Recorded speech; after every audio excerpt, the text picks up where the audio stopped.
Hey guys, we're in day 153 in our Bible reading plan, and we are starting, I think it's like book 17 of the Bible, 2 Samuel chapters 1 through 3, and Proverbs. We're splitting up the Proverbs now. We're going to take a break from the Psalm, do the Proverbs, and then come back to the Psalms after. So we're doing a couple of, or half a chapter a day. All right. Now, 2 Samuel 1 through 3, big idea is this: to live by the sword leads to bitterness and death, whereas to love and forgive brings life and favor. Now, David is about to be king. Remember, Saul and Jonathan died, and we see now in chapter 1 of 2 Samuel that the news comes to David. And you would expect he would rejoice because his enemy's dead, but his heart is broken for his friend Jonathan. But also, it's interesting, he believes that this is God's anointed. He wasn't wrong, it was the truth. And so he really is sad about this death. And in fact, the guy who thought he would put himself in good favor with David comes and says, I killed him. He wasn't even the one who killed him, but David kills him because the guy, he didn't know, and that's what the guy said. So I just thought that was interesting. And David just always above board, just very loving and kind in his approach. We're going to see more of that in a minute. He sings a song of mourning and lament to Jonathan and Saul. And then look, this is interesting.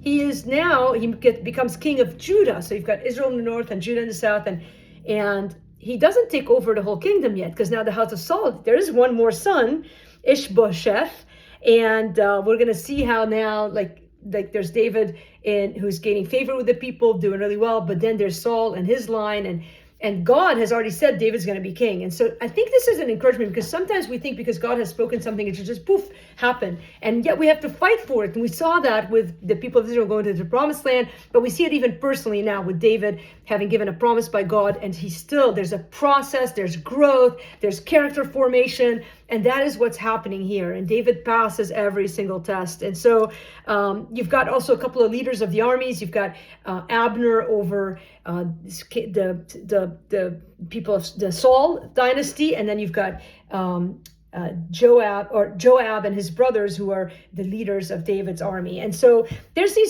some conflict going on, and God's going to use that conflict to strengthen the house of David. And we see that his house is getting stronger and stronger. In fact, we read that in the beginning of chapter 3. It was a little discouraging to me. It says there was a long war between the house of Saul and the house of David, and that lasted for years. And it's exhausting because David already knows he's supposed to be king, and yet that is the way of the Lord, is to form us through difficulties and suffering. And this is me shaping the clay.